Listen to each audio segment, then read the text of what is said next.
जय हिंद। इस वीडियो में आइए जानते हैं कि नागरिकता क्या है। यानी कोई भी देश जो होता है वह अपने देश में रह रहे व्यक्तियों को एक सर्टिफिकेट देता है जिसे नागरिकता कहते हैं। यानी सिटीजनशिप का सर्टिफिकेट देता है कि ये सर्टिफिकेट ले लो, यानी इस देश के हो तो अगर इस देश के हो तो ये सर्टिफिकेट लेना आवश्यक है, क्योंकि हम तुम्हें कुछ सामाजिक, आर्थिक और राजनीतिक रूप से तुम्हें सहायता कर सकते हैं। मतलब सहायता करेंगे, अगर उस देश के नागरिक रहेंगे तो ही उस देश का लाभ उठा पाएंगे। इसलिए हम लोगों को जानना बहुत ही आवश्यक हो जाता है कि आखिर में नागरिकता कैसे प्राप्त होती है, नागरिकता कैसे मिल सकती है, और विदेशी नागरिकता लेने पर कैसे इंडियन नागरिकता यानी इंडियन सिटीजनशिप कैसे समाप्त हो जाता है। आइए इन सब के बारे में जानते हैं। बेसिकली जो होता है नागरिकता, वह भारतीय संविधान में भाग 2 में चर्चा किया गया है। भाग 2 में कहा गया है कि सिटीजनशिप के बारे में बात की गई है कि यानी जो भारत में है जो नागरिकता होगी वह एकल नागरिकता होगी।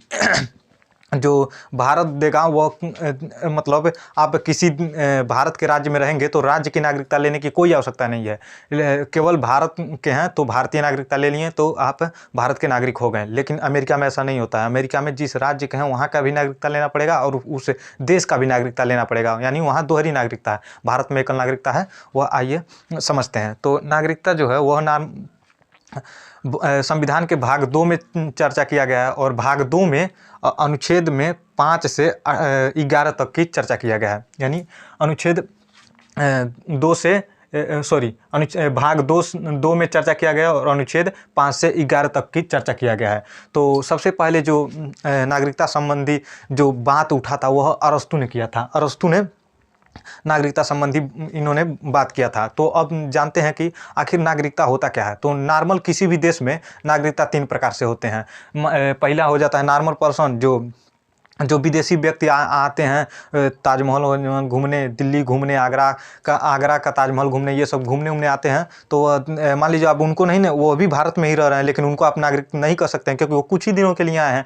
वो तो नॉर्मल पर्सन हो गए। अब सिटीजनशिप हो जाता है। असली जो होता है वो सिटीजन होता है। यानी भारत में जो रहे व्यक्ति हैं उनको नागरिकता कैसे मिली है। यानी जो यहाँ के व्यक्ति हैं उन्हें ही सिटीजन कहते हैं। यानी जो भारतीय व्यक्ति हैं उन्हें ही सिटीजन कहते हैं। और एक और हो जाता है माइनॉरिटी, यानी अल्पसंख्यक जो होते हैं उनको आप मान लीजिए वो अल्पसंख्यक हैं तो उनको क्या आप नागरिकता नहीं देंगे? देना पड़ेगा, क्योंकि वो भी देश के ही नागरिक हैं।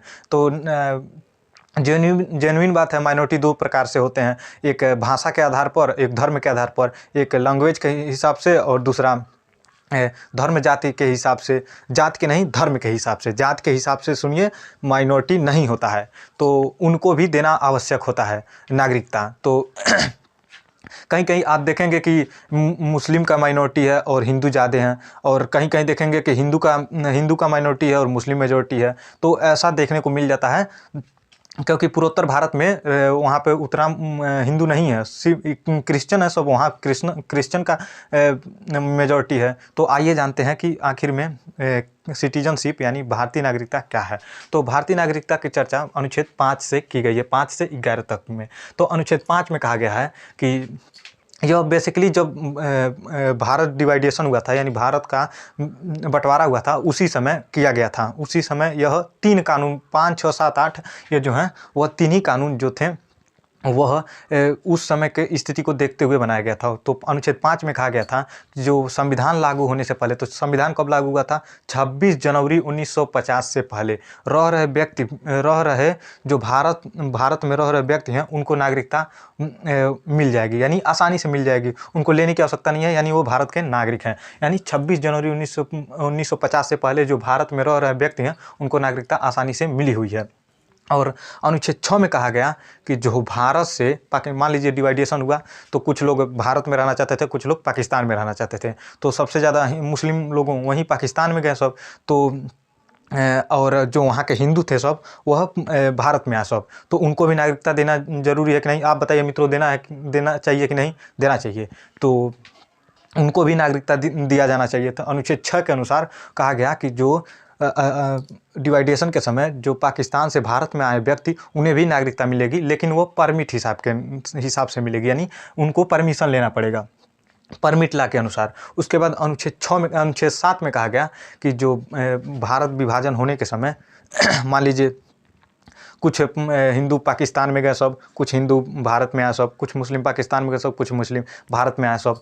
लेकिन कुछ ऐसे थे सब कि जो मुस्लिम थे, चाहे हिंदू चाहे क्रिश्चियन, वो पाकिस्तान में गए सब, कुछ दिन वहाँ रहें, देखें कि पाकिस्तान हमारे लिए ठीक नहीं है, चलो फिर भारत में चलें, तो वह उन्हें भी नागरिकता दिया जाना चाहिए, उन्हें भी नागरिकता मिलना चाहिए। क्यों मिलना चाहिए? क्योंकि कहा जाता है सुबह का भूला हुआ शाम को अगर घर वापस आ जाता है तो उसे भूला हुआ नहीं कहते हैं, भटका हुआ कहते हैं, तो उसे दे दिया जाता है, आसानी से उसे दे दिया जाता है। तो उसको रजिस्ट्रेशन करके लेकिन उसको आसानी से नहीं, 6 महीने रहने पर आसानी से मिल जाता है, मतलब वो आसानी से 6 महीने रहने के बाद उसको रजिस्ट्रेशन पेपर साइन कराकर आराम से उसको मिल गया था।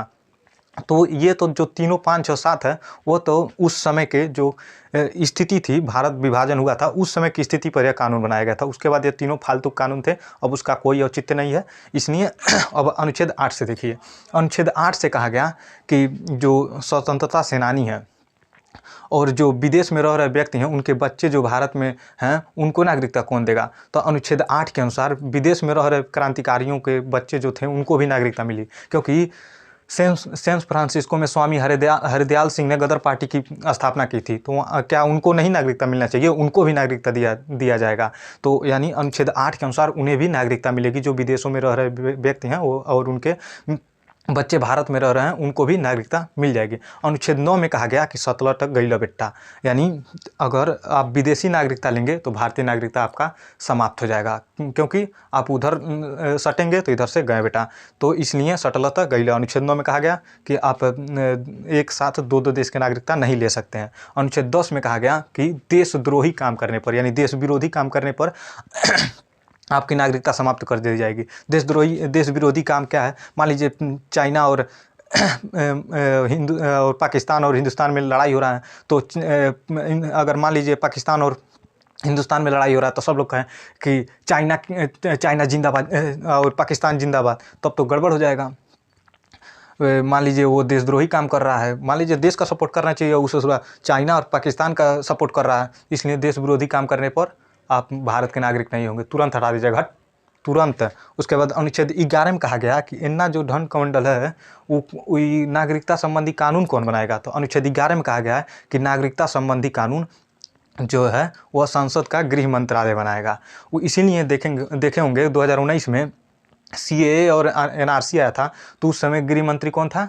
अमित शाह जी ने गृह मंत्रालय में पारित किया, संसद में ही पारित किया, लेकिन गृह मंत्रालय के द्वारा यह कानून बना। आई होप आप लोगों को समझ आया होगा कि अनुच्छेद 5, 6, 7, 8 क्या है। अनुच्छेद 5 में कहा गया है कि 26 जनवरी 1950 से पहले भारत में रह रहे नागरिकों को भी नागरिकता मिलेगी।